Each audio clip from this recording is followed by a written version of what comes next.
Só esperar. Sim.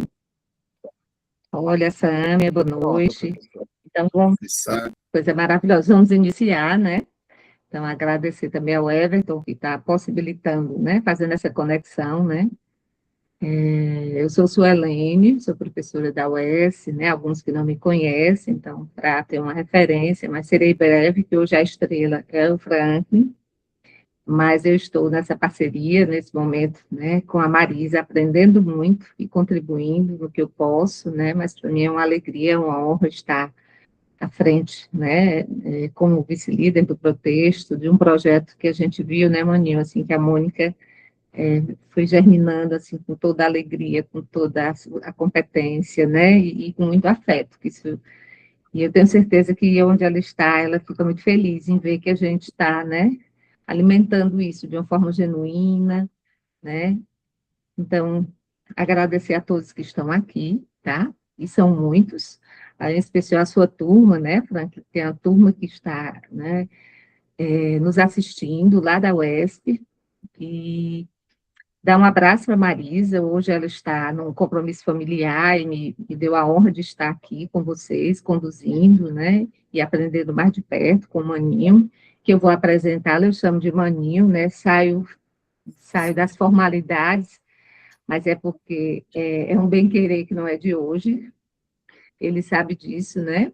Eu vou falar um pouco aqui, né? O Franklin, da formação, né? Para a questão dos rituais, mas do gênero acadêmico.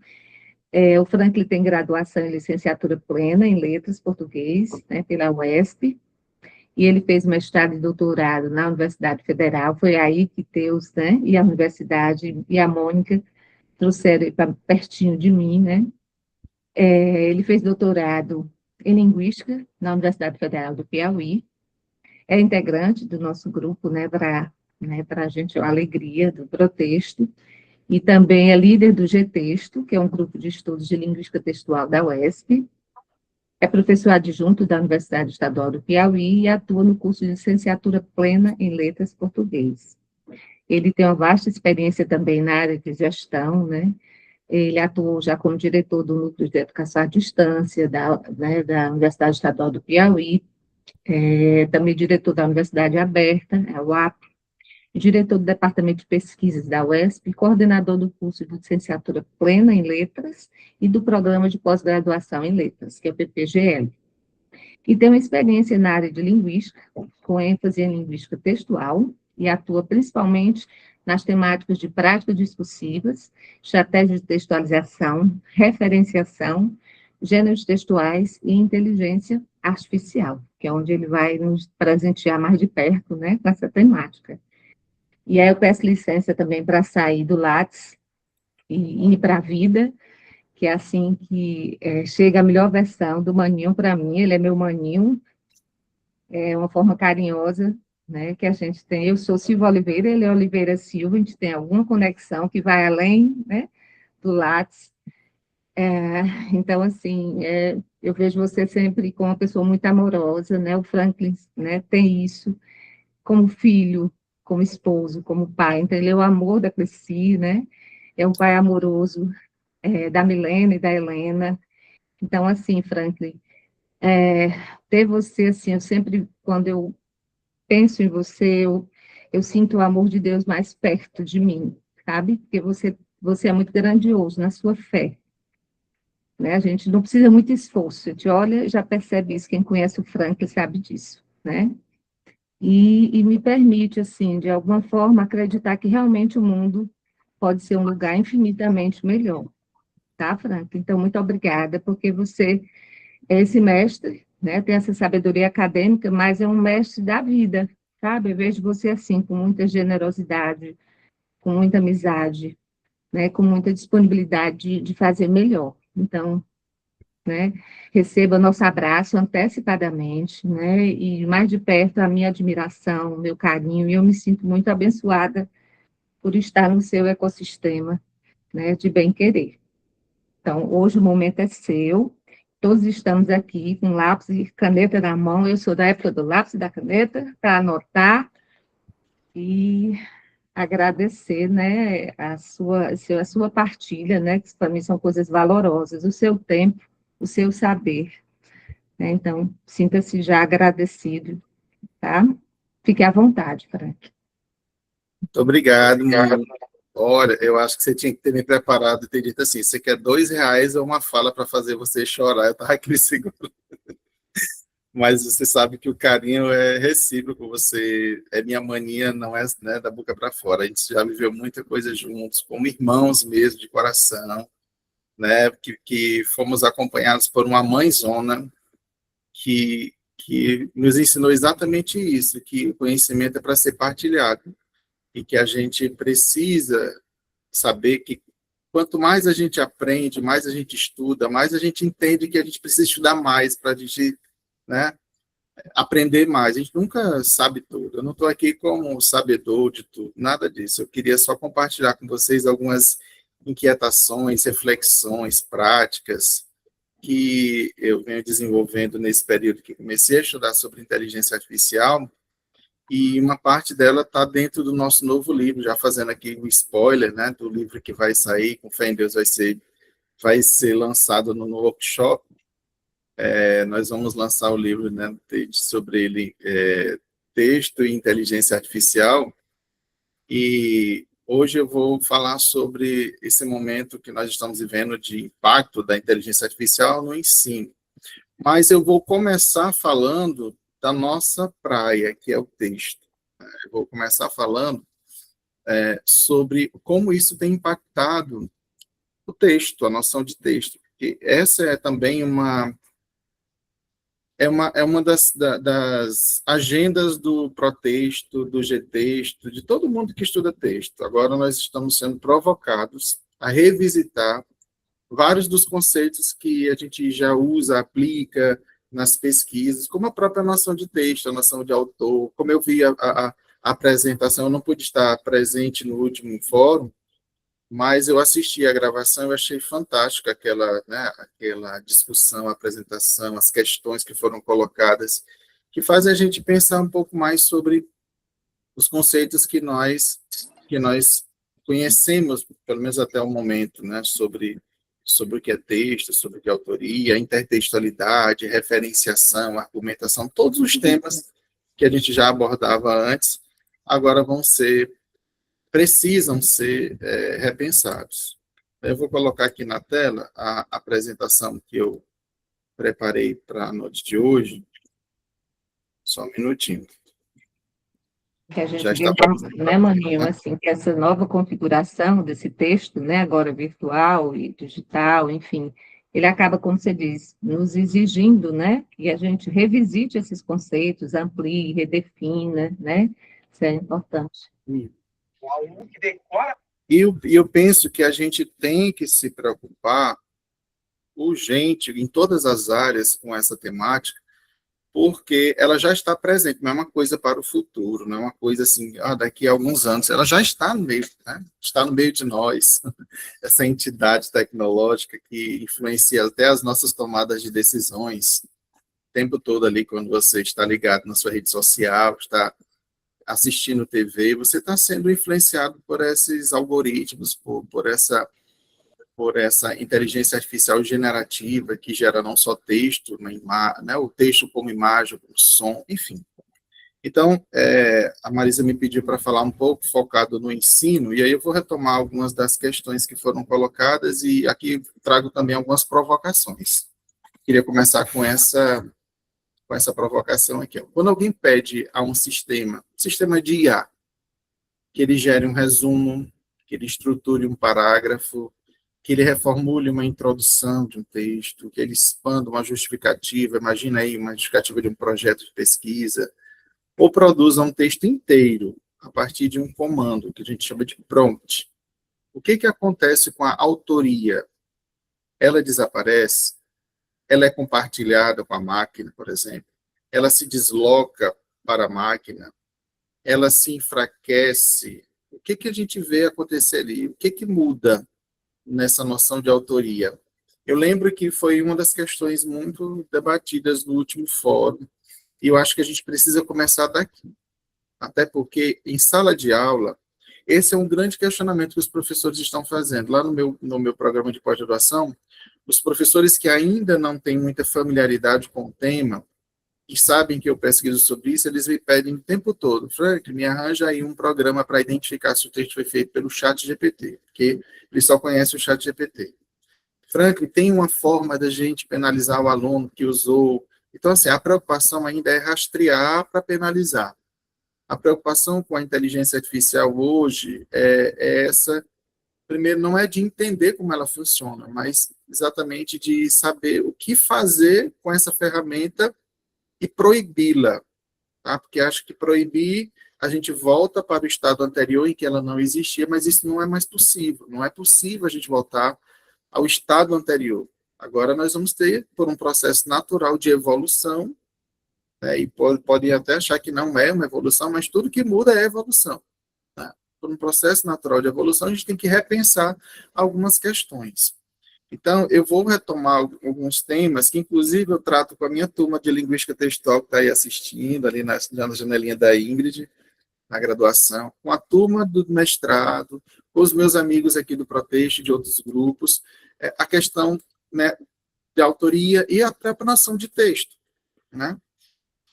Outra questão que eu gostaria de colocar aqui é a seguinte: a inteligência artificial generativa não nos obriga apenas a repensar a ferramenta, né, ela como ferramenta de escrita, mas ela também nos obriga a repensar o que nós entendemos por texto, por autoria e por ensino. O que é ensinar nessa época de IA? O que é autoria, o que é texto, fora os outros conceitos, porque num encontro como esse de hoje, não dá para eu falar de todos eles, até porque eu nem tenho essas respostas. Eu quero é que meus amigos todos, a gente, né, se junte para repensar. Quem já estudou intertextualidade, quem já é aquele pesquisador de intertextualidade, volta, repensa agora o que é intertextualidade, o que é argumentação nesse período, né, da inteligência artificial. Então, vamos começar com a noção de texto, né? Nesse livro, né, Linguística Textual, Conceitos e Aplicações, nós temos uma provocação da Mônica que diz assim: pensamos a textualidade, se assim, olha como ela já estava prevendo, ó, se assim continuar a ser denominada, deve ser reconcebida como um processo de textualização, pelo qual um enunciado, comunidade de sentido em contexto e de comunicação, se torna texto. Então, nesse livro já se colocava uma mudança, né, de textualidade para textualização, como uma ação, né, um processo. E essa noção de processo, ela já vem de algum tempo, não é de agora.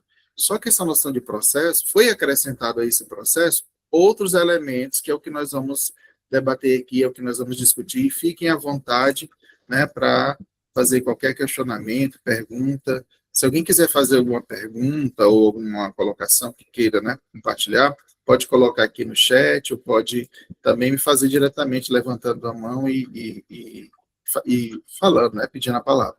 Bom, então vamos aqui para aquela noção lembra aquela noção de iceberg que a gente estuda sobre texto?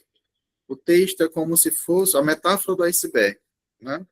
E aí, falando das fases da linguística textual, que considera agora, né, nós estamos nessa fase do evento, ela como um evento sociocognitivo, onde muitas vezes a gente só vê o que está na superfície, né? A gente olha para o texto, a gente quer analisar o vocabulário, quer analisar os elementos de coesão, a gramática, as frases, se tem sentido, mas a gente fica muitas vezes assim naquela superfície que a gente trabalha em sala de aula com o nome de cotexto. Né? E a gente sabe que o texto é tudo isso, não é só essa parte que está na superfície. O texto, como também está nesse livro, o texto não é uma simples materialidade física e acabada. Ele é processo. Então, os sentidos estão em processo de construção no momento da interação. Tem uma parte submersa aí que depende de muita coisa, do sujeito com a sua interação, a historicidade dessa situação comunicativa, a orientação argumentativa que está ali incutida dentro do próprio texto, dessa produção, desse processo de construção de sentidos, a responsabilidade enunciativa do sujeito que está ali construindo o texto, todos os saberes partilhados na memória discursiva desses sujeitos, não só de quem está produzindo, mas também de quem vai ter acesso ao texto, vai interagir com o texto. Então, isso aqui nós já estávamos acostumados a debater. Isso aqui é o que nós já conhecíamos na linguística textual, com isso que a gente trabalha na noção de texto e começa a fazer várias, né, reformulações, aplicações. Só que agora, olha esse iceberg nessa proposta de discussão que eu vou fazer aqui com vocês, né? O iceberg agora, ele tem uma nova configuração, se a gente pensar em textualidade ou textualização algorítmica. Vamos colocar o algoritmo, né, nesse cenário. Vamos comparar esse primeiro iceberg que eu apresentei agora há pouco, que é o que nós já conhecíamos em sua constituição, com esse segundo aqui, que parece ser a mesma coisa, quando a gente pega um texto, por exemplo, que tem a ver ali uma mediação de algoritmos, ou ele foi todo feito por inteligência artificial, ele, em sua superfície, ele é exatamente, né, parecido com o texto, eu vou chamar de orgânico, maninha, né? Vou chamar de texto artesanal, aquele texto, porque é sobre isso que estava num texto que eu até mandei para a Marisa, sugerir a leitura para que a gente pudesse debater. Eu não sei se ela compartilhou, mas depois eu posso compartilhar com vocês. É uma pesquisa muito interessante, que eu vou apresentar aqui apenas um resultado dela, que nos dá uma nova ideia de que hoje existem 4 tipos de texto, que antes da inteligência artificial a gente só considerava um tipo de texto. Daqui a pouco eu vou falar dos outros 3, né? O texto orgânico, o texto artesanal, é esse texto que é feito apenas pelo sujeito, sem auxílio de nenhuma tecnologia. Aquele texto como faziam os astecas e os maias, né? Somente com todo o seu conhecimento, sua memória discursiva, com a sua história de vida, seu projeto de dizer, o contexto vivenciado entre os sujeitos. Esse texto orgânico, hoje, tem ao seu lado também uma outra possibilidade. A constituição de um texto por mediação ou própria produção algorítmica, que tem na sua superfície, né, um texto muito convincente, um texto muito bem arrumado. Mas na sua profundidade, naquilo que a gente vê lá no outro iceberg, nós não temos vivência, nós não temos contexto, nós não temos nenhum daqueles, apenas a simulação algorítmica. O que é essa simulação algorítmica? A máquina, ela não pensa, ela não é, ainda, dizem que ela ainda não é consciente. Eu tenho medo quando ela for, por isso que eu sempre digo obrigado para ela. Obrigado pela resposta. Mas ela faz cálculos. A máquina, ela pensa em números, 010101, é a linguagem informacional, computacional. E quando ela me responde, ela não tem projeto de dizer dela, consciente, ela imita, é a mímese estatística, ela calcula como um grande Google. Imagina aquele buscador do Google, quando você começa a escrever, ele já começa a antecipar palavras. Pronto, pois todas as inteligências artificiais generativas, elas também, por predição, elas começam a buscar em todo o seu banco de dados, que é enorme, o que está em alta, digamos assim, em relação estatística na rede, né, nessa rede informacional. Então, ela não tem experiência, é uma coerência simulada, baseada em probabilidades. Então, essa textualidade algorítmica, esse texto que é gerado pelo algoritmo, ele não tem essa base de sustentação. Por isso, muitas vezes, ele, inclusive, alucina. A gente diz que o texto gerado por inteligência artificial ele pode alucinar, porque ele nem tem. Olha, se nós, humanos, alucinamos, imagina a máquina, né? Só que a nossa alucinação é diferente da máquina, né? É bem diferente da máquina. A máquina, ela alucina, mas assim, você só vai perceber se você souber daquilo que você está pedindo para a máquina. Se você tiver conhecimento para validar, testar a veracidade daquilo que tem na máquina. O problema é que, no contrato comunicativo, nessa situação em que nós interagimos com a máquina, muitas vezes a gente nem sabe que está interagindo com a máquina. Por exemplo, a Mirella recebe de um aluno dela uma resenha feita somente com inteligência artificial. Ela pediu para o aluno fazer uma resenha, o aluno pediu para o ChatGPT fazer, e qual foi o esforço que o aluno teve? Nenhum, só de pedir. A máquina foi quem produziu todo o texto. Todo o texto, sem nenhuma interferência humana, a não ser o prompt, foi feito pela máquina. Então, quando a Mirella for analisar o texto, ela que vai validar se aquele conteúdo é coerente, mas considerando todos aqueles elementos que o humano considera em suas práticas, né? Sua vivência, sobre o contexto em que foi colocado o texto, e vários outros. O projeto de dizer que ela prevê ali pelos princípios de textualidade, que nós vamos já falar aqui também. Então, veja que o cenário mudou, né? Isso, Erivelto. O notebook ele não alucina. É assim, porque ele tem um banco de dados mais restrito. Você que coloca ali os dados que ele vai processar. Mas diferente do ChatGPT, que você não dá os dados, normalmente você pede e ele busca o que está nos dados com os quais ele foi treinado, que é um banco enorme e que cresce a cada dia, inclusive com as nossas experiências. Tudo aquilo que você coloca ali para ele calcular, ele vai utilizar como aprendizado de máquina. Então, esse quadro aqui também está lá no livro, né, Linguística Textual, Conceitos e Aplicações, citado de um outro texto da Mônica. E olha como já havia uma previsão, né, dessa situação, porque ali nós já estávamos tendo situações de um ecossistema, um ambiente tecnológico, em que as máquinas já estavam sendo utilizadas nesse contrato comunicativo, em que eu tenho um locutor. Esse locutor, ele pode ou não utilizar essas ferramentas digitais, ele é o ponto de origem, digamos assim, do texto, dessa situação interacional. Ele projeta ali, nesse contrato, um enunciador com uma identidade para um interlocutor que também pode estar usando ferramentas, né, digitais e que também tem o ethos, né, nesse contrato com o enunciador, com a sua identidade, que vai responder, e ainda tem a possibilidade de o terceiro participante que está ali assistindo, né? Então, assim, é uma discussão que na linguística textual a gente já tem, né, ampliado aquela noção dos princípios de textualidade, acrescentando aqui noções como argumentação, noção de gêneros textuais, de espaços e campos interdiscursivos, enfim. Foi um salto, né, teórico, um salto que a gente pode utilizar nas nossas aplicações de pesquisas muito, muito, muito, muito importante. Mas o que a gente tem de novo aqui? Agora, olhem para essa imagem e foquem na questão da autoria. Aqui nós não temos ainda, e é por isso que essa provocação vai ser importante para que a gente pesquise, que a gente aprofunde essa noção, uma visão de autor que preveja que existem outras formas de se produzir texto, além do texto chamado, que eu estou chamando aqui de orgânico, aqui já citando o outro texto que era uma tese de doutorado elaborada por inteligência artificial. Esse é um artigo que eu sugeria que fosse feita a leitura. Depois eu coloco para vocês a referência.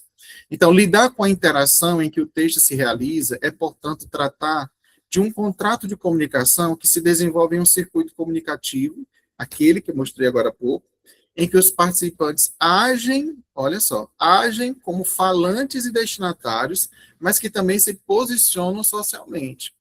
A gente diz, inclusive, que é uma simulação, um simulacro, né? Cada um encena um papel, e agora nós temos a máquina também encenando. A máquina encenando um papel. Uma pergunta que foi feita no último fórum, que eu achei fantástica, é: a máquina pode ser considerada um sujeito? Muito interessante. A pergunta foi essa. A máquina é um sujeito nesse processo, nesse contínuo, né, nesse contrato? Eu acredito que ela é capaz de simular o sujeito, porque ela não faz isso sozinha, ela faz a partir de um comando. Seja um comando dirigido por um prompt, seja por um super prompt, aí nós falamos de agentes de IA, que são responsáveis por tarefas mais específicas, mas eles podem sim, e são muitas vezes considerados. Tanto é que o humano, hoje, muitas pessoas, como foi dito na reunião passada, se apaixonam por inteligência artificial. Eles confundem a máquina com o humano. As respostas, né, da máquina com as respostas de um humano. Então, nesse simulacro, nessa simulação, há um papel sendo encenado de uma identidade que é orientada por um sujeito real, humano, porque quem faz o prompt diz: olha, responda como um professor universitário do curso de letras. Então, eu estou dando ali para ele um papel, e ele vai tentar simular esse papel na resposta de saída que ele vai dar. Então, é uma coisa para se pensar que a gente não tinha essa realidade antes.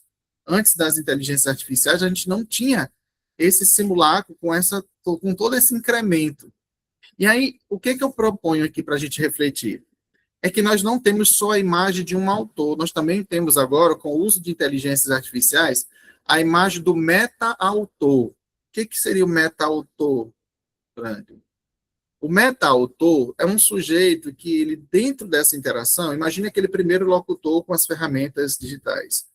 O meta-autor, ele não só elabora o texto, na verdade, ele vai usar a máquina e ele vai desempenhar vários papéis, de curador, de editor, de supervisor, de engenheiro de prompt, né, de quem vai construir o comando que vai ser dado para a máquina, e aí por isso que se fala hoje muito em engenharia de prompt, e a engenharia de prompt não é uma coisa para ser tratada apenas na área das ciências da computação, é em todas as áreas. Todo mundo hoje que usa inteligência artificial precisa compreender o básico do que é uma engenharia de prompt, do que é elaborar um prompt.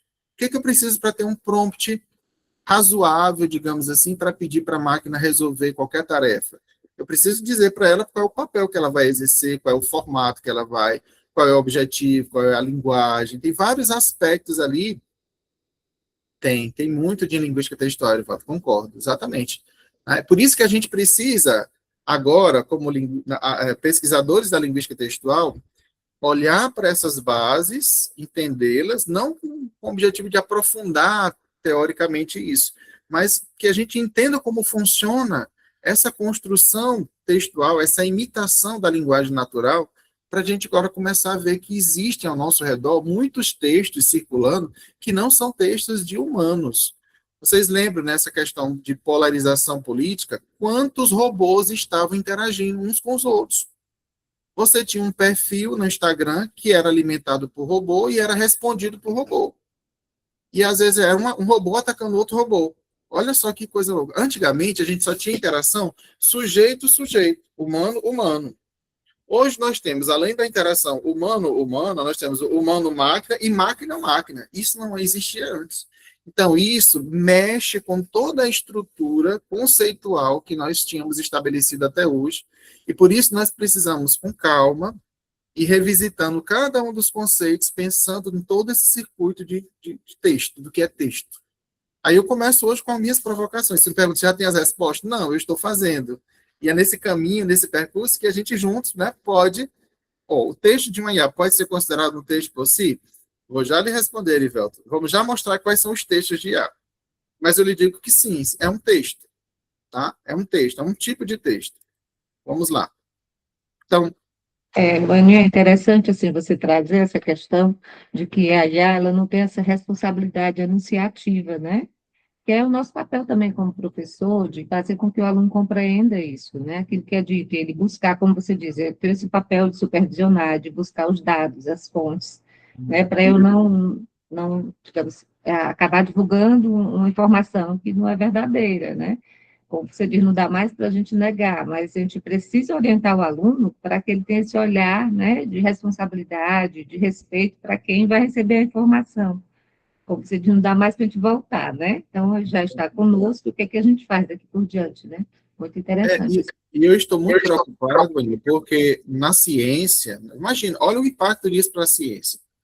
Nós, como foi dito aqui no chat, o número de produções de artigos mais que triplicou desde o período da pandemia. E depois que o ChatGPT se popularizou, isso virou uma febre, porque, primeiro, ninguém nem sabia como usar a inteligência artificial generativa. Eu tenho que citá-la, ela é coautora. Tipo, você acredita que tinha muitos trabalhos publicados que colocavam o ChatGPT como um dos coautores? Ele estava lá no meio do It Allen, tá? Com nome e sobrenome, mania. Isso tem publicação com o nome e sobrenome dele lá. Então, eu tenho que dar autoria? Não, é uma máquina. A pessoa não entendia que aquilo ali era uma máquina.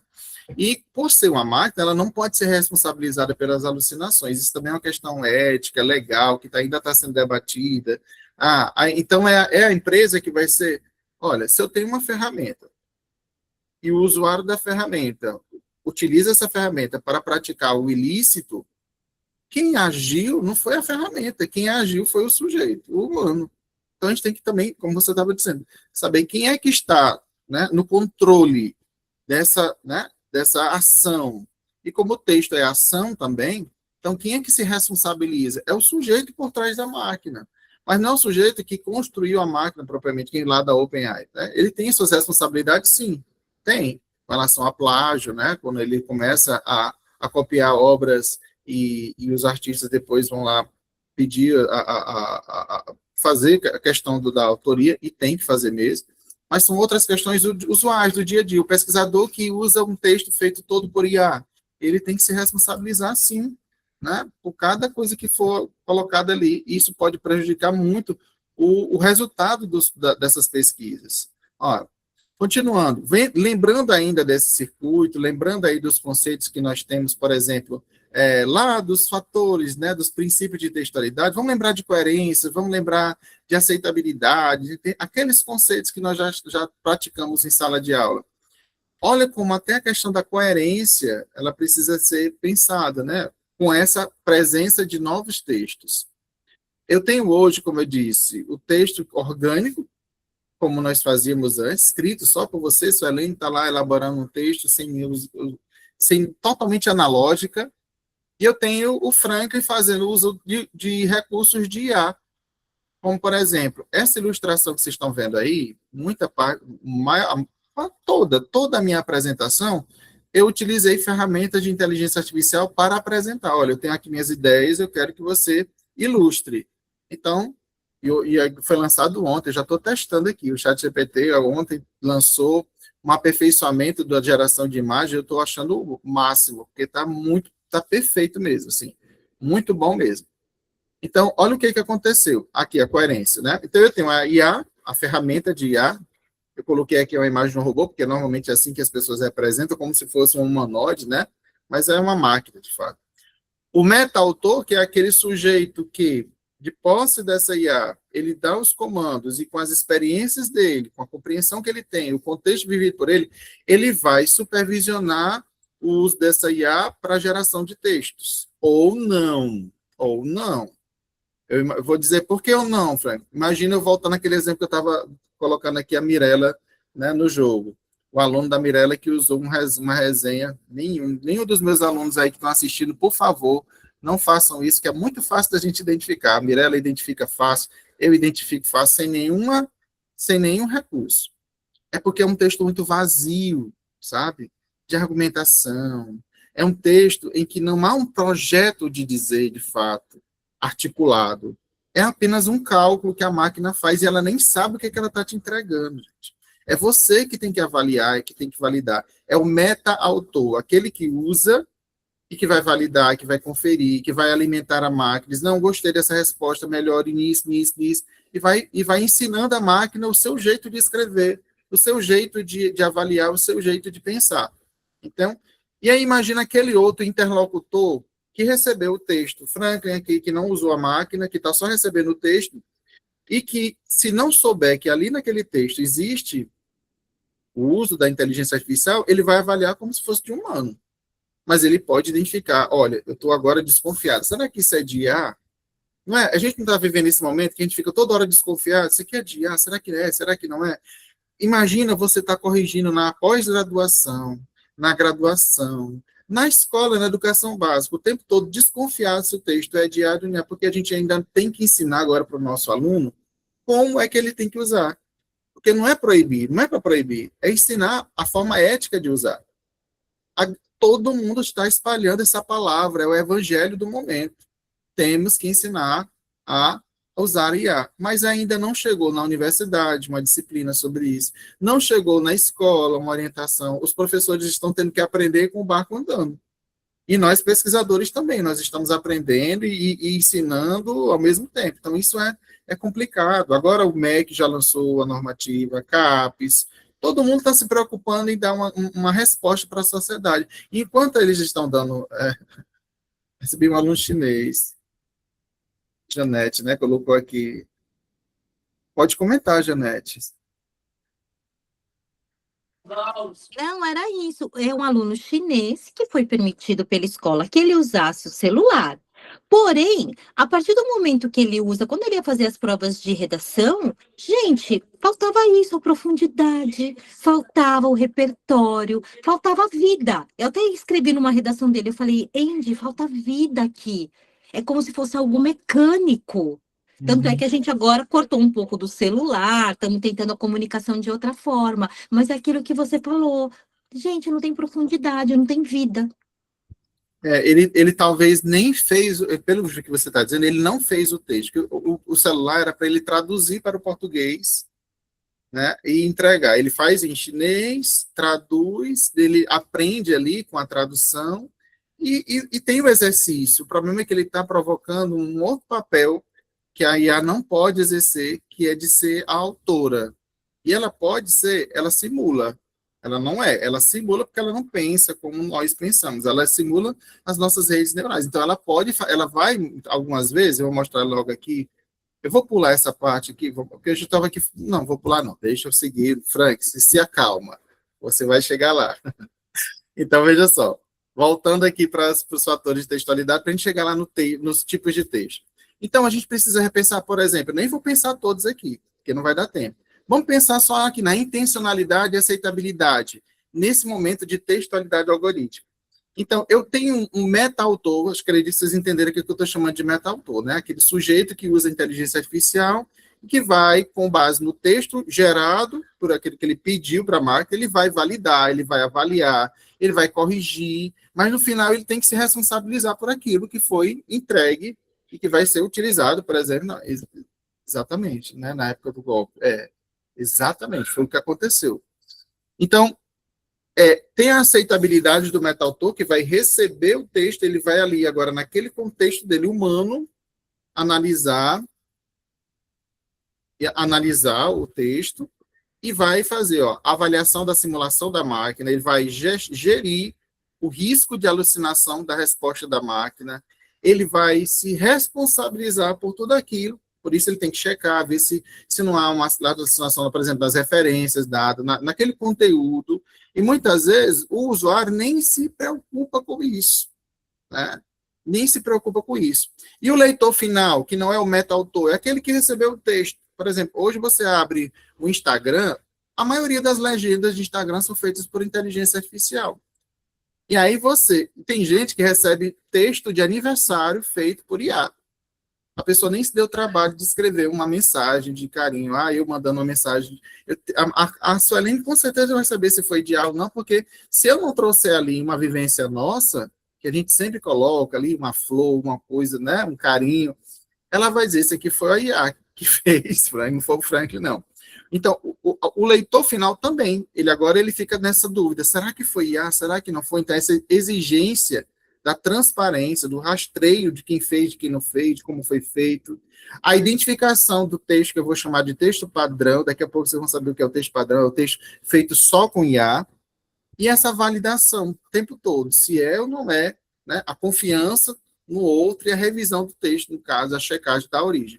Então, existe agora uma dupla camada dessa questão da intencionalidade, da máquina, é do sujeito, quem foi que projetou essa intencionalidade, e a aceitabilidade, no caso, né, tanto de quem está ali construindo o texto como meta-autor, como aquele que recebe o texto, que depois vai interagir e continuar essa interação. Então, aqui chegamos, gente, no que eu queria antecipar agora há pouco, esses outros textos, fora o texto artesanal. O texto artesanal que eu chamei foi aquele texto analógico, sem uso de nenhum recurso, como nós fazíamos naquela época em que, por exemplo, nós íamos até as bibliotecas, pegar um livro físico. Lembra? O professor pedia para fazer uma tarefa, a gente ia para a biblioteca com a folha de papel, anotar, faça uma pesquisa sobre tal coisa, a gente anotava tudo, como a Suelen estava dizendo, eu estou com papel e caneta aqui. E a gente preparava, chegava na sala, o professor ainda pedia para a gente explicar o que a gente tinha entendido daquela pesquisa. Depois veio o Google, no início dos anos 2000, e aí a pesquisa mudou, as pessoas deixaram de ir para as bibliotecas físicas, começaram a frequentar apenas a tela do computador na sua casa, no conforto do seu lado. Não vou dizer que isso é ruim, não, porque a gente conseguiu alcançar um horizonte maior. Por exemplo, tem pessoas, imagina como era fazer uma tese de doutorado com um livro que só tinha na biblioteca de uma cidade bem distante da sua. Você tinha que viajar para ter acesso a esse texto. Agora não, né? E fora comprar livros, né? Como era difícil. E agora nós temos as inteligências artificiais que podem ser utilizadas e auxiliam muitas vezes na pesquisa. Mas o problema é que aí fez surgir outros textos. Eu vou explicar para vocês essa terminologia que não é minha, é do texto lá que eu sugeri, tese de doutorado em educação escrita por IA. Depois eu coloco a referência. Eles pesquisaram com mais de 100 alunos de pós-graduação sobre o uso de IA. E eu achei interessante que, no meio dessa pesquisa, eles conseguiram identificar 4 tipos de texto. Aquele texto feito analogicamente, que é o texto orgânico, o texto artesanal, e mais esses 3 textos que são gerados por IA, com mediação de IA. O texto híbrido é aquele que, por exemplo, você está precisando destravar sua criatividade e você, por exemplo, a professora Maria Francisca, boa noite, professora, estou muito feliz de tê-la aqui conosco, direto de Alagoas, né? Então, ela está lá fazendo, imagina, ela está fazendo uma aula, ela quer produzir uma aula, e aí ela diz assim, chat, me ajuda aí a fazer uma aula sobre textualidade para meus alunos de graduação. Ela só deu o comando, aí a IA fez o rascunho. A professora pegou esse rascunho e desenvolveu a aula. Então, a gente chama isso de texto híbrido, porque começou com a máquina fornecendo todo o material, ela disparou ali um planejamento, e o humano foi lá e fez o texto, completou aquele esquema. Aí, no outro canto aqui, do lado direito, o texto como referencial próprio é o contrário, é você que fez o texto e pediu para a máquina, por exemplo, revisar, melhorar. Então, isso, e pode, tanto o texto híbrido como o texto de referencial próprio podem ser utilizados sim. Por quê? Porque é o humano que está gerenciando tudo e se responsabilizando por tudo, validando tudo. Quando eu peço uma sugestão, eu estou sem ideia para fazer uma palestra, e eu peço para ele me dar uma ideia, aí ele me dá uma ideia, mas eu vou lá e corrijo, eu vou lá e desenvolvo. Sou eu que sou, né, o autor, de fato, final desse processo. Eu estou em uma ajuda da ferramenta que vai me ajudar a pesquisar, né, ideias, ajudar a destravar minha criatividade.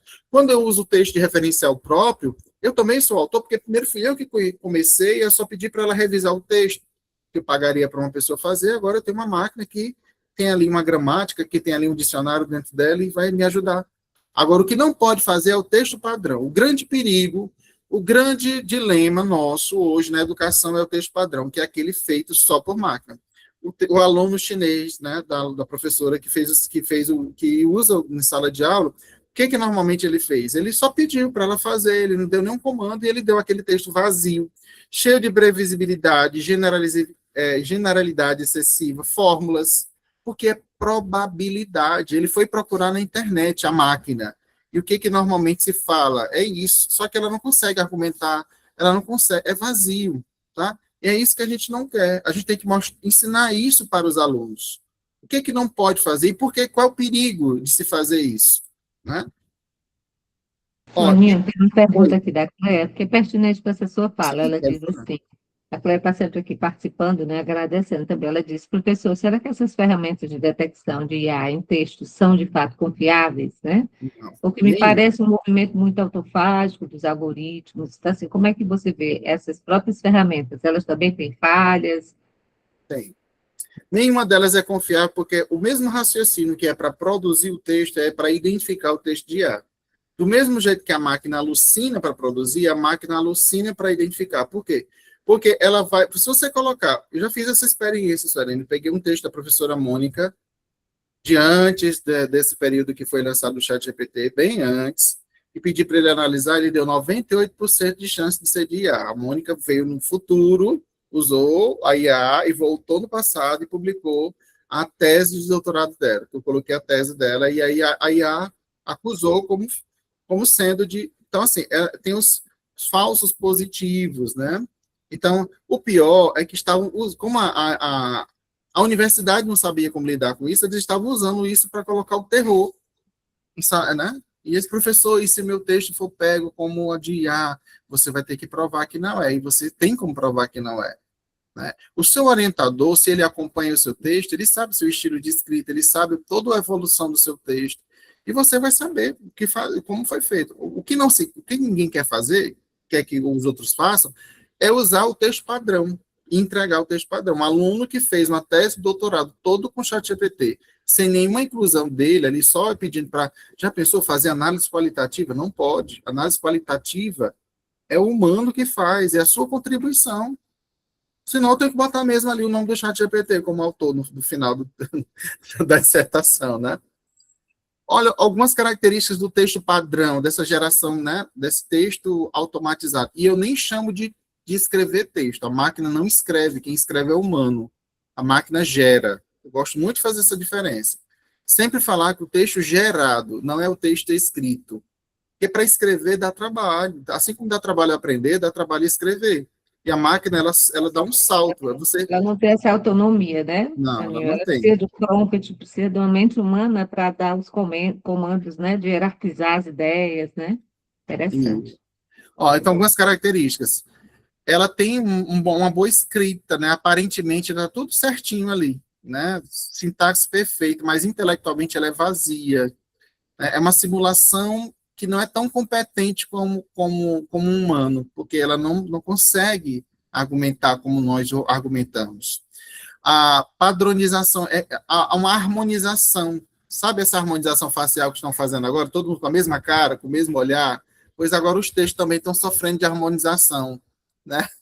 Todos os textos estão com a mesma cara. Você olha, meu Deus, eu estou olhando toda hora.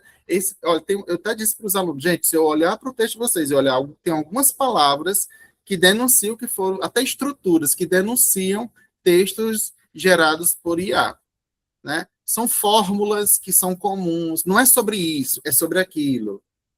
Ah, mas o humano não pode escrever? Pode, mas quando há exagero nessa estrutura, a repetição, a homogeneização, isso é sinal de que é uma escrita automatizada. E fora as alucinações com dados falsos, né, com erros gravíssimos que o autor, por exemplo, dizer que gêneros são enunciados relativamente estáveis, foi um enunciado proposto por Marcuse, isso aí a máquina pode dizer. E aí você vai dizer, não, isso aí o pesquisador que vai orientar o aluno vai, quem foi que disse isso? O ChatGPT e Tiago, né?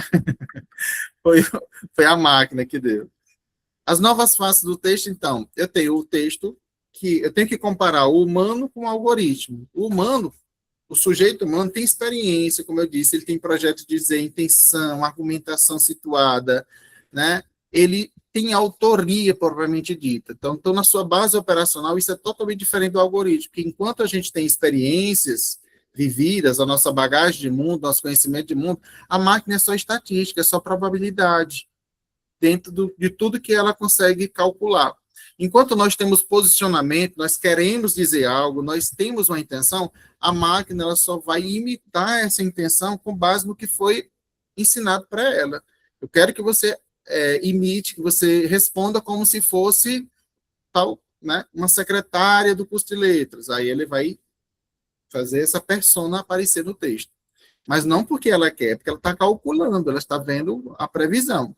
E a garantia de verdade, né? Enquanto nós temos essa consciência do que é e do que não é verdade, a máquina não tem, por isso ela alucina. E ela esconde as fontes. Como é tudo fragmentado, eu gostei muito de uma palestra que teve aqui em Teresina, que a pessoa disse assim, que o texto de IA é como se fosse uma salsicha. Como assim? A salsicha é o resto, né? É aquilo processado, o resto de carne, não é nem carne. O texto da IA é um texto processado, é assim, fragmentado de um monte de outros textos. É um embutido, exatamente, gostei, Claire. É um embutido de textos, de vários textos. Então não dá para a gente ter autoria, mas são vários autores. Não. A autoria depende do sujeito, de sua intenção e de vários outros aspectos que são avaliados, inclusive por nós da linguística textual, né? Então, por que não basta dizer apenas texto gerado por IA? Por que você está falando tanto em textualidade algorítmica? Porque essa textualidade algorítmica nos obriga a pensar na natureza desse processo. Vocês viram que o texto artesanal é diferente dos outros textos, dos outros 3 tipos? Isso muda todo o jogo de enunciação, né, de autoria, de intertextualidade, de argumentação. Ela chama a atenção pelo fato de que estamos diante de uma produção linguística mediada por cálculo estatístico, por regularidades probabilísticas e por modelagem de padrões, e não por experiência vivida, compreensão de mundo, que é o sujeito, ou intenção enunciativa que nós atribuímos ao sujeito humano. Então, a gente tem que pensar em todas essas situações e descrever. Então, a ideia é que a gente comece a verificar em que situação o texto foi produzido ou gerado, né, para a gente falar de se o texto foi produzido e artesanal ou se é um texto dentro dessa situação algoritmo de produção, né? E o grande risco, faltando agora para o ensino, é é o sedentarismo algoritmo, cognitivo, aliás, né?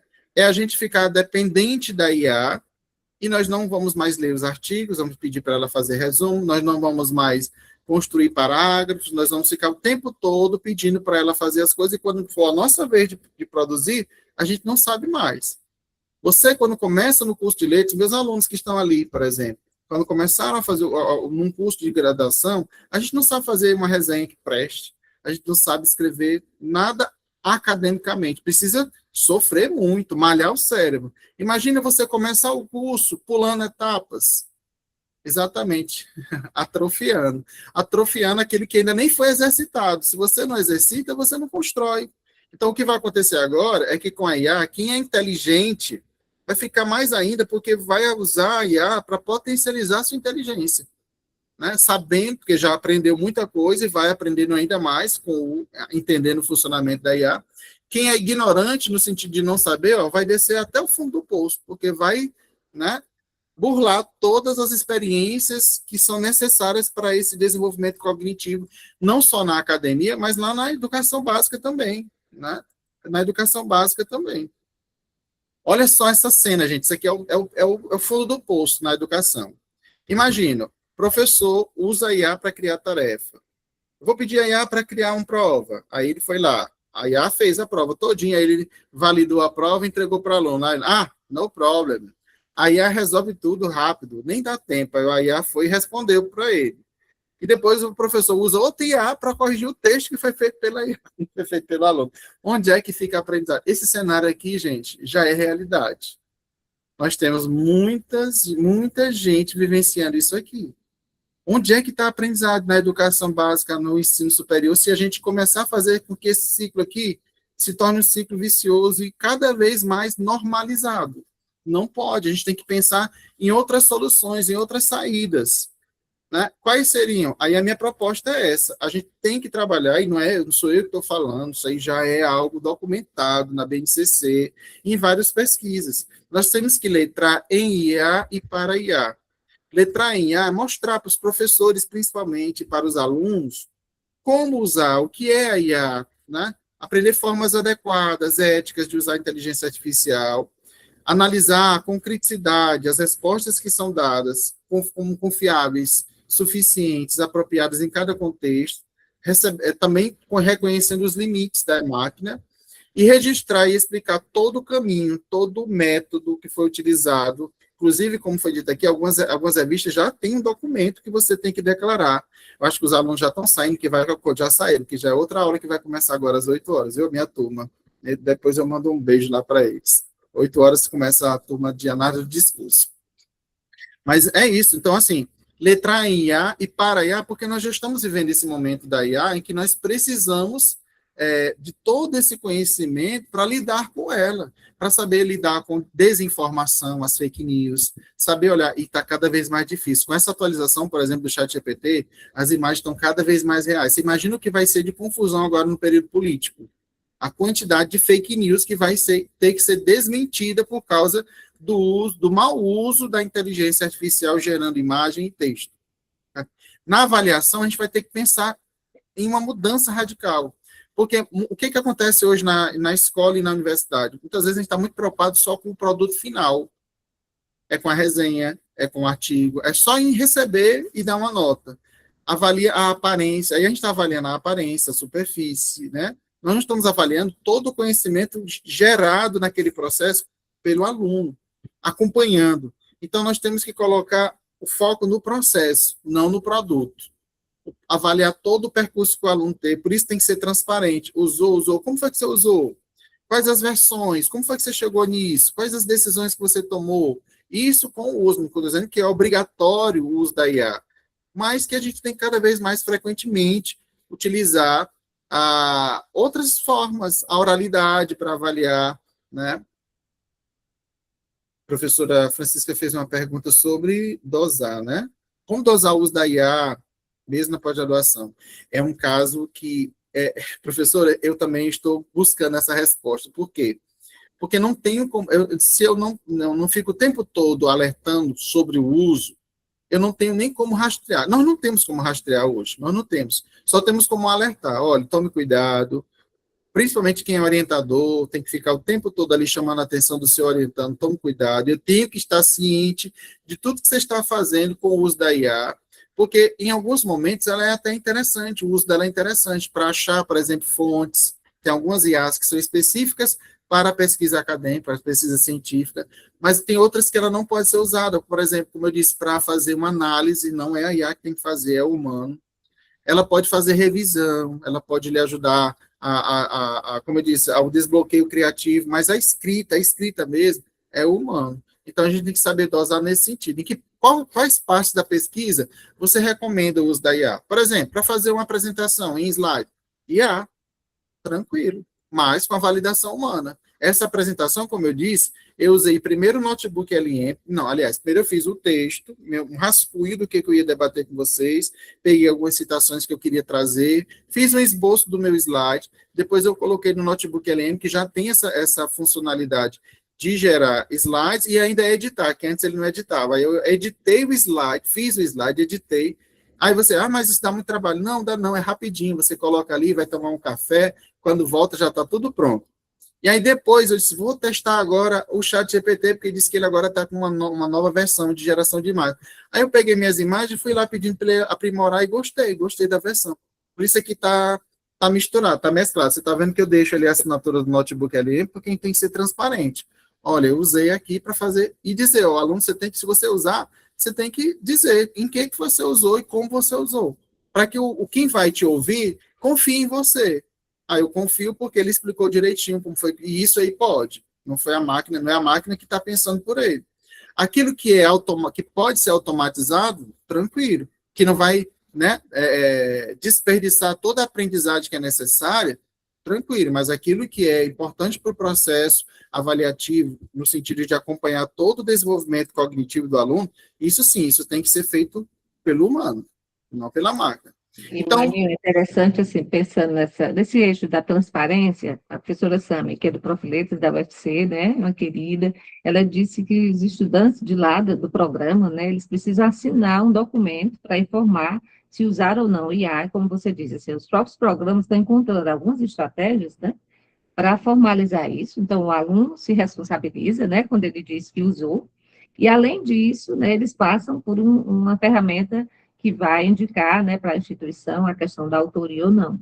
Então, assim, são, digamos assim, orientações que os programas estão criando, né, Moni, para tentar diminuir, né, com esse uso, assim, abusivo e irresponsável, né, das ferramentas digitais. Então, criar esse termo, de certa forma, o próprio orientador se resguarda, né, no sentido que o aluno está declarando que ele utilizou IA.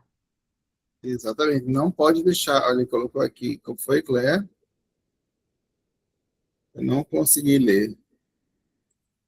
Recado do professor Frank, só que eu não li o recado do professor Frank, acho que ela apagou, não sei se vocês estão vendo aí. Quem é? A Claire botou assim, recado do professor Frank, mas acho que ela apagou. Ah, tá, não sei. Ó, então, o que nós precisamos fazer em sala de aula e na universidade? Então, nós precisamos revisar nossos critérios de avaliação, as nossas formas de avaliação, as práticas avaliativas, pensar no processo, não só no produto. A escola, principalmente a escola, precisa voltar a ser a escola das perguntas, não das respostas. Porque a escola está muito preocupada em pedir para o aluno responder e perguntar. Porque na era da IA, ele precisa saber perguntar para fazer um prompt. Se o aluno aprender a lógica das perguntas, aí eu lembrei lá daquele livro do Marcos que ele tem uma tabelazinha com os tipos de pergunta. Se ele aprender a lógica das perguntas, ele vai aprender também como responder aquelas perguntas, né? Aprender como fazer a pergunta. É necessário, então, enfatizar o processo, não o produto. Deve-se valorizar a autoria, não só a autoria analógica, mas também agora esse novo tipo de autoria e explicar o que é possível e o que não é. A valorizar a argumentação dentro dos textos, a oralização, que é onde a gente vai confiar mesmo. Não, se o aluno sabe explicar, então ele já está dominando e ele aprendeu muito com aquilo, né? E a reflexão metatextual, de como foi construído o texto. A universidade e a escola precisam discutir a transparência no uso da IA com essa documentação, como você citou aí, da Sâmia, do Profiletas. Todas as universidades estão correndo atrás, a minha também. Hoje fui chamado para contribuir com essa parte lá na UESP, de constituição dentro do manual, de um manual, né, tanto da resolução como o que vai ser colocado. E nós temos um livro também que vai ser lançado pelo Grupo Leia, do qual eu também faço parte, que é naquela base socio-retórica da construção dos gêneros, e a contribuição com a IA também, com algumas ferramentas de IA. Então, a gente tem que partilhar o quanto for, né, o quanto a gente puder, partilhar nossas experiências, dizendo o que deu certo, o que não dá certo, ver quais são os caminhos, as atualizações, porque, enquanto a gente está conversando aqui, tem 10 mil IAs aí sendo construídas. O foco deve ser em formar sujeitos críticos, então a criticidade, a argumentação é o foco da vez. E não apenas produtores de textos aceitáveis. Não é que eu quero fazer um texto para a redação do Enem, redondinho, não. Eu tenho que aprender como faz o texto, quais são os impactos, né, daquele texto, né, no outro. Como é que eu consigo fazer? Quais as estratégias textuais, discursivas, que são mobilizadas naquele momento, tá? Então, a gente tem que trabalhar mais isso nas universidades, nas escolas. E aí, eu encerro aqui, mas abro para perguntas, para comentários, para contribuições, com essa última provocação, tá? Que hoje foi a noite das provocações. A textualidade, algoritmo, inaugura, então, uma nova fase nos estudos do texto.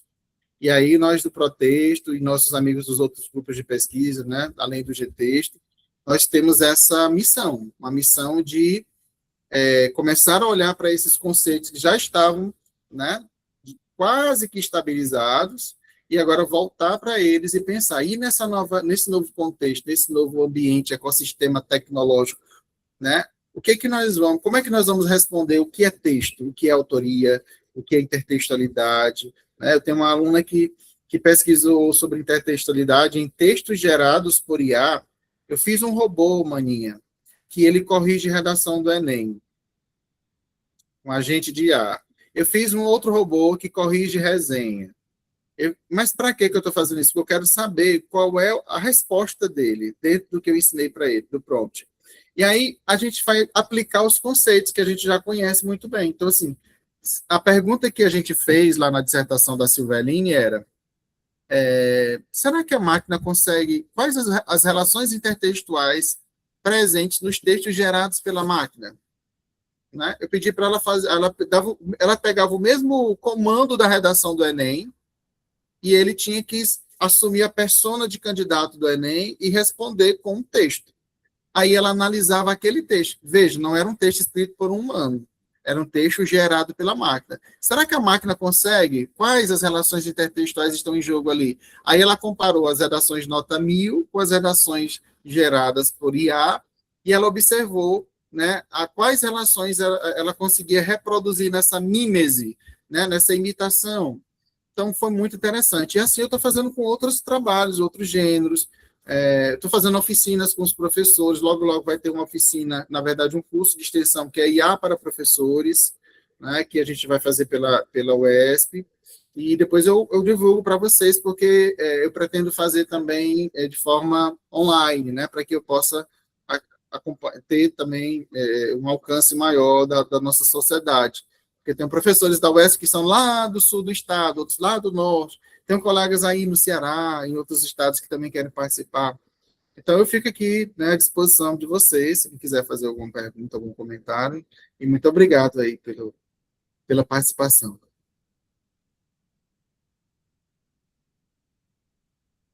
Maninho, que coisa maravilhosa, que bom ter você para provocar, né? E como você bem coloca aqui, os meninos trazendo a Marizinha aqui, né, que a gente não precisa ter respostas para tudo, né? Por isso é que faz com que a gente esteja nesse espaço de estudo, né, de aprendizado. Isso é, você começou com isso, né? Uma sabedoria maior de que a gente não tem essa prontidão nessas respostas para todas as perguntas. Então, pessoal, só aqui parabenizando você, uma discussão excelente, muito obrigada, né, pelas informações, né, sou da Paraíba, amei, olha aí, você está, né, todos os estados, discussão excelente, já quero esse curso, olha, monte o curso, né, Maninho, aí pense nos PIX, né, que é importante também, caiu alguma contribuição, né, Menina, eu estou fazendo uma plataforma de cursos online. Depois eu vou Muito lhe bem. mostrar, e o GTexto vai estar lá oferecendo cursos também, e o ProTexto. Perfeito, é necessário, né? Também já muitas pessoas já estão Eu vou querendo aqui o convidar aí os curso. colegas também que quiserem alimentar a plataforma. Você falou aí que tem gente da Paraíba, a gente está aqui igual a Joelma da Calypso, né? Pessoal da Paraíba! É, Maceió, né? Tem pessoa que já. Senhor, Então, Alagoas, estou Ceará. agradecendo a Elisângela, a Mirella, né? Todos aqui. Vou evitar Obrigado. falar para não contemplar a Cléia, então, muito obrigada. Fica esse espaço, né, para quem desejar. Professor. Obrigada. Aí a Maria Francisca foi uma das primeiras que chegou por aqui, Muito estava bem na obrigada. primeira fila. Quem gostaria de fazer alguma pergunta, né? Porque esse momento é também importante para o Maninho, né? Porque ele se inquieta né, ele pesquisa a partir do nosso entendimento, da nossa percepção. Então, quem gostaria de fazer alguma pergunta, pode levantar a mão, se colocar, tá bom? Maninha, só avisando que os slides eu vou disponibilizar para os meninos colocarem lá na descrição do vídeo depois da gravação, tá bom? Para quem quiser baixar. Perfeito, perfeito. Obrigada, viu? Então, Diniz, né? Diniz Duarte, é isso? Olá, professor. Olá, Suliane, tudo bem? Tudo bem, Boa Diniz? noite, queridos. Queria tirar só uma dúvida.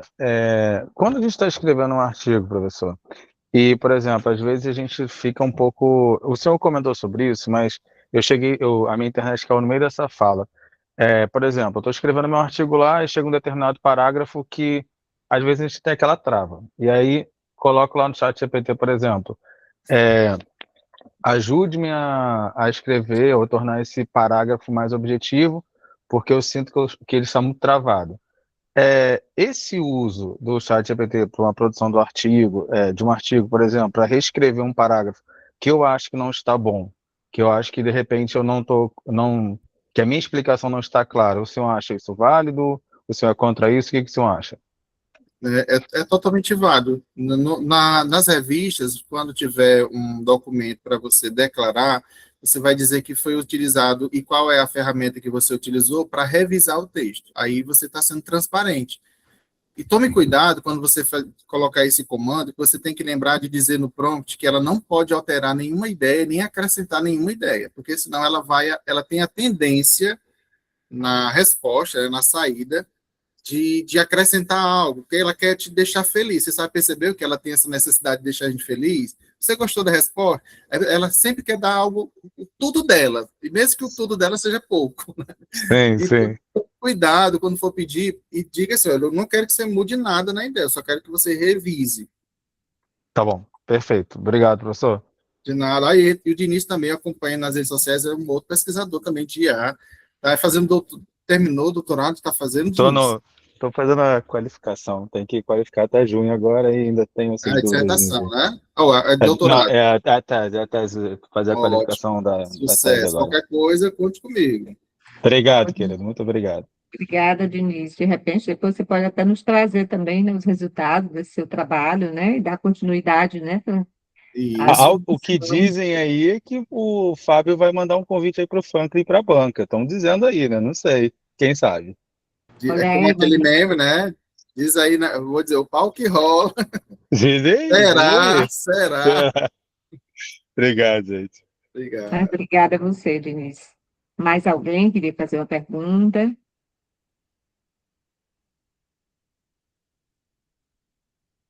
Tem outra pessoa aqui, né?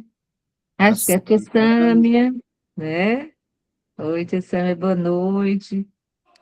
Oi, boa noite, Su, boa noite, Franklin, boa noite a todos, né, e a todas aqui. Franklin, né, a gente, que presente, né, que você está aqui nos dando, né, e assim, extremamente provocativo, como você disse mesmo que a sua intenção foi essa.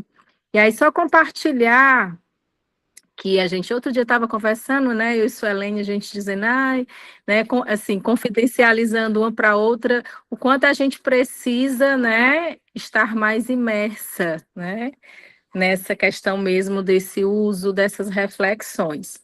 E aí, Su, depois dessa nossa conversa, eu comecei a me aventurar um pouquinho, né, assim, Franklin foi um dos que realmente me motivou desde lá da transcrição, né, quando as transcrições das reuniões, né, de vídeo, áudio e vídeo, como aqui o Meet, e aí eu passei a usar, né, principalmente também como nos ajuda nas orientações, né, e aí eu comecei a fazer exatamente esse uso ainda, assim, né, bem tímido, né, mas, assim, o que que a gente já pode, né, já pude perceber o quanto realmente ela está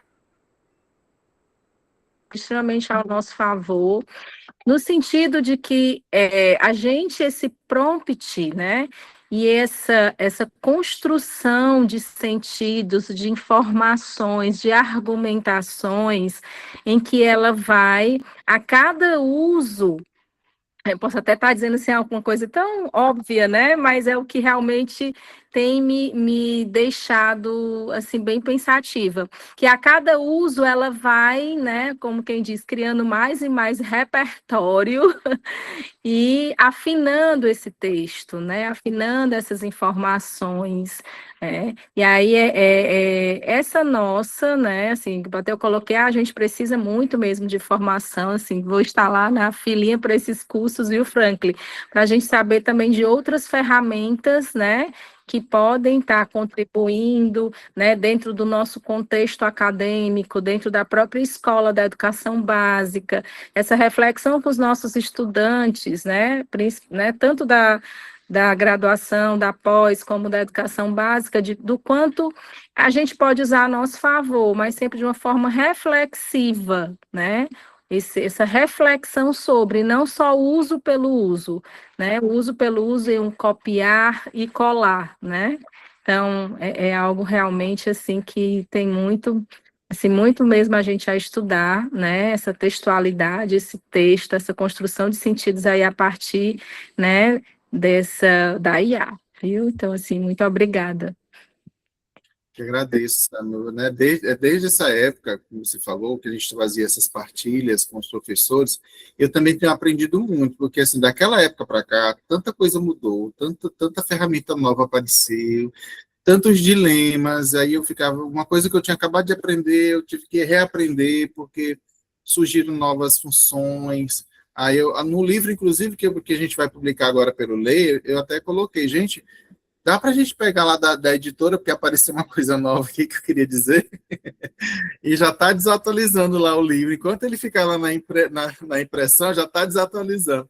Mas é assim mesmo. Então, assim, a gente tem todo dia que aprender um pouco. Eu sempre digo, olha, todo dia eu aprendo uma coisa nova. 10 minutinhos, 5 minutinhos que eu paro ali para estudar, para ler alguma coisa, para ver o que estão falando, discutindo, debatendo, isso já é válido para eu também aprender a ensinar em sala de aula. Por exemplo, uma pergunta que o Rodrigo fez aqui no chat, agora há pouco, sobre o texto que ele disse. Se eu colocar o meu texto no chat GPT e pedir para ele me ajudar com a estrutura, esse meu texto fica disponibilizado para outros usuários e perde a autoria? Olha, Rodrigo, no chat GPT tem uma ferramenta lá, um botãozinho que você desmarca. Ele já vem marcado por natureza, porque eles são sabidos. Você, quando assina qualquer coisa na internet, você praticamente assina e entrega a sua alma para... Não vou dizer que é para o coisa ruim, o diabo não, mas é quase isso, né? E aí, quando você assina, quando você abre o chat GPT, faz o seu perfil lá, já vem acionado um botão de configuração onde você permite que o chat GPT aprenda com todos os dados que você colocar ali, uma foto sua, um texto seu. Então, se você não desmarcar, e eu nem garanto, porque eu não confio, né? Eu nem garanto que mesmo desmarcando, isso fique, né, não fique à disposição. Então, assim, a minha sugestão é você não colocar o texto todo, tal. Eu não sei exatamente como é que é essa sua experiência com o texto que você quer reorganizar, mas eu acho válido para você revisar trechos, né? Ou para você pedir, olha, eu tenho esse tema, eu quero fazer a estrutura dele. Como é que você me recomenda? Se for para publicar, você vai fazer uma publicação de um artigo, né? Já está em vias de publicar, você primeiro desmarca essa função e aí você pode usar do jeito que você está querendo fazer aqui para pedir uma sugestão, como se fosse um orientador, um tutor. Até para isso eu fiz robô. Eu tenho um robô orientador, eu tenho um robô que orienta projeto. Eu estou testando todos os gêneros acadêmicos. Depois eu compartilho aqui com o Proteste como é que funciona. Eu acho que é bom a gente fazer essas experiências para a gente entender o funcionamento dos textos gerados por IA. Verdade. Obrigada, Rodrigo. Obrigado Herbert. pela resposta.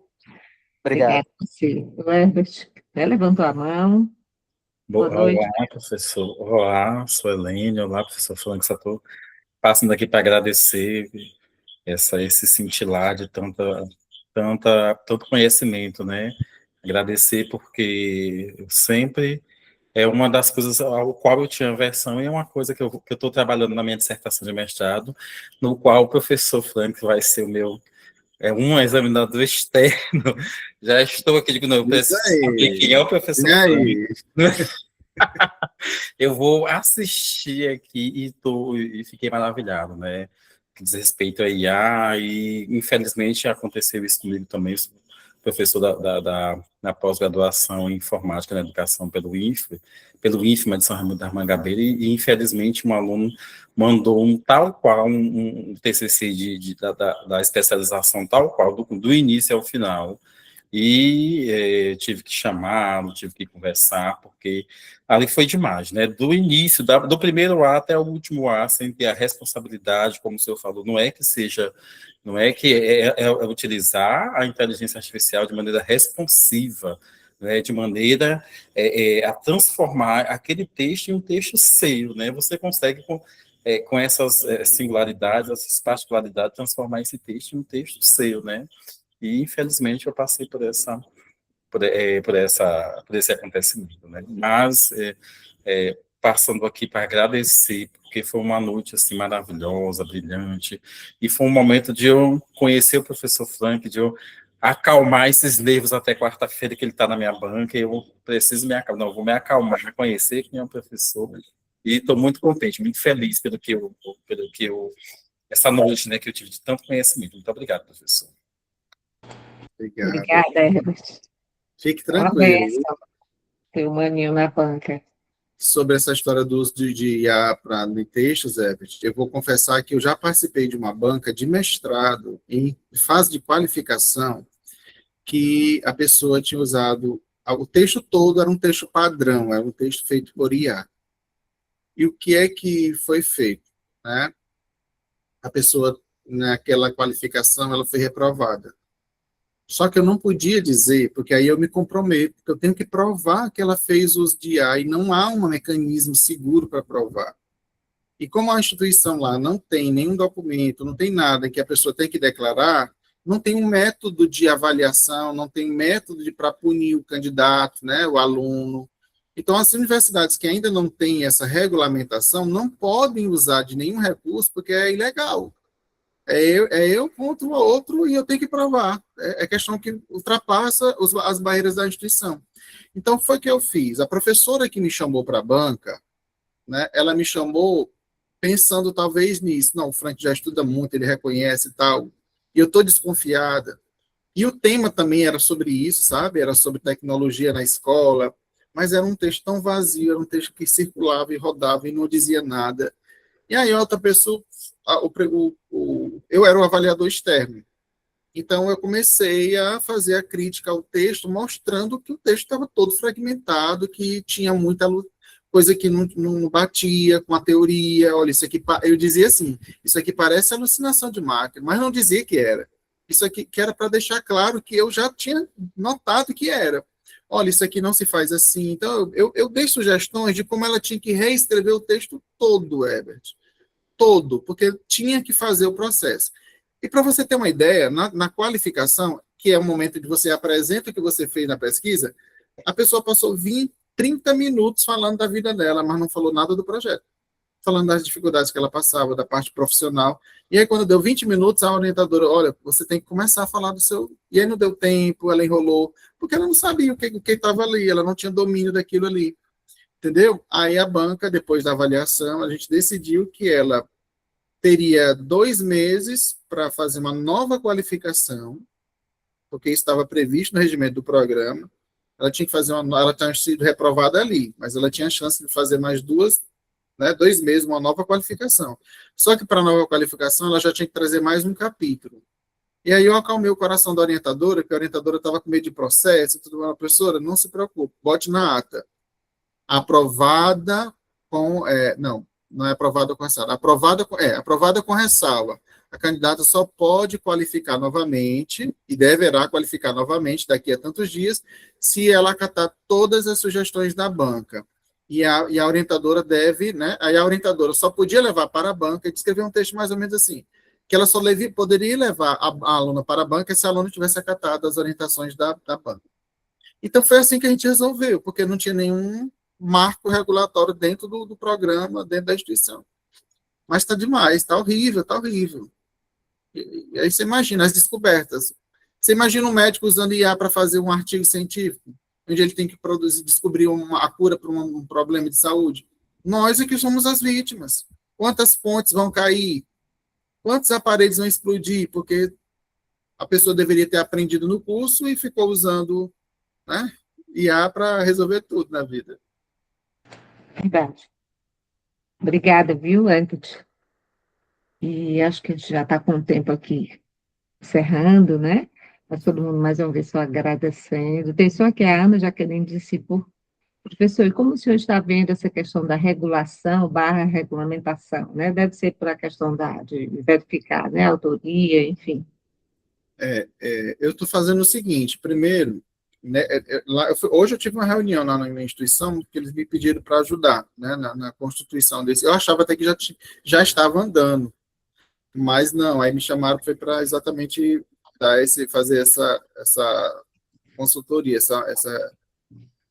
esse estudo, né? Então, o que eu recomendo? É a gente fazer o uso primeiro dos documentos nacionais que nós temos, da CAPES, MEC, o que eles dizem, e as revistas científicas. Então, do que eu já li, o que eles estão pedindo? Que a gente observe a transparência e a ética do uso, não é proibir. E em alguns trechos da pesquisa é proibido, né? É proibido, por exemplo, como eu disse agora há pouco, você não pode gerar algumas imagens no texto científico não podem ser geradas se elas são fruto da pesquisa. E aí elas podem manipular o resultado. Teve até um caso de um rato que foi manipulado por IA, não sei se vocês viram, né, que a projeção foi totalmente uma anomalia que estava no rato e era uma imagem de IA. Então, naquele caso, na medicina, naquele caso específico, ali foi um mau uso e antiético, porque nem foi declarado que foi usado. Para elaborar uma tabela, tudo bem, para elaborar uma apresentação, para fazer alguns usos, como já foram citados aqui, tudo bem, mas tem alguns que vão ser proibidos, especialmente esse uso padrão, né, de gerar o texto todinho. Eu vou pedir para a IA fazer minha introdução. Não posso, quem tem que fazer é você. Eu vou pedir para a IA fazer... Agora, para ajudar a encontrar referências, pode usar IA, e tem que validar, é você que valida. Revisar o texto, pode usar. Então, tem algumas coisas que vão ser ditas, mas basicamente a mensagem é essa: vamos ser transparentes, vamos cuidar da argumentação, da criticidade, vamos cuidar da ética como resultado final. Tá? Eu acho que o tempo já está estourando aqui, né, Manil? Mas, assim, a Luciana pergunta assim, como é que você vê o uso do Gemini na produção de textos acadêmicos? Luciana, eu tiro o problema é essa produção, né? Não pode produzir, não. Eu posso ser usado pode ser usado como ferramenta em algumas etapas, como revisão, tudo bem, para procurar referências, tudo bem, mas para escrever, não, jamais. Você não pode delegar, eu não posso ter uma ideia, eu não posso fazer uso do texto, por exemplo, o texto de referencial próprio, que eu tenho uma ideia, olha, desenvolva essa ideia para mim. Não, quem tem que desenvolver é você. Agora, se eu estou sem ideias, eu peço, olha, como é que eu faria uma pesquisa assim? Você pode ir por esse caminho, aquele e tal, aí você melhora aquela ideia e você escreve. Mas quem está escrevendo é você, você não pode pedir para a máquina escrever por você. Perfeito, Maninho. Então, assim, agradecer, né, gente? Você trouxe sua caravana, né? Já estão da outra turma, mas muito obrigada, né? Quero agradecer, Selene, você, né, pela mediação, todo mundo que participou aqui, interagiu comigo, porque, como eu disse, toda vez que a gente se encontra é um grande aprendizado, né? Não é quem está apresentando o que são todas essas interações. E você contribuiu muito, sabe? Porque você traz esse novo olhar para o texto, para o produtor do texto, né? Para o receptor, né? A gente precisa repensar isso, né? Então, como disse, eu falei no início, não basta só negar ou não gostar dessa ferramenta. Os alunos estão usando e eu preciso compreender, né? Como você disse, você estuda para poder, inclusive, saber, né? Quais são os limites, para poder ter uma argumentação mais consistente, né? Da importância da transparência, da responsabilidade sobre as informações, né? Que você fala um momento muito importante que a gente não pode esquecer, assim, a escola tem que ser sempre um espaço, né, de formação de seres éticos, responsáveis, né, e de um espaço também de questionamento, de reflexão. A gente nunca pode esquecer, com IA, sem IA, né, e é o papel do professor. Isso não há máquina que consiga fazer, não há prompt, porque essa interação, né, que a gente tem ali, e que a gente vai transformar a vida daquelas pessoas que passam por a gente, né? Então, é uma responsabilidade muito grande, né? Então, quando não se tem esse repertório, não se tem esse alicerce, o prompt também não existe. Aí, consequentemente, né, o texto vai ficar vazio, como você fala, né, superficial, sem profundidade. Então, a gente vai argumentar para os alunos a importância desse conhecimento, né? Nada vai tirar, né, a relevância do estudo, do conhecimento, da leitura, não é isso? Exatamente. Então, muito obrigada, viu? Obrigado. Que a gente hoje fica aqui. E você sempre se preocupou com isso, sabe? Não só de hoje, eu lembro, você sempre já trazia essa sua preocupação. Então, assim, esse modelo, esse professor estudioso, que é inquieto, sabe, que busca. Então, isso é louvável também, viu? Então, Obrigado. agradecer, e se a gente puder, quem puder, né, abrir a sua janelinha,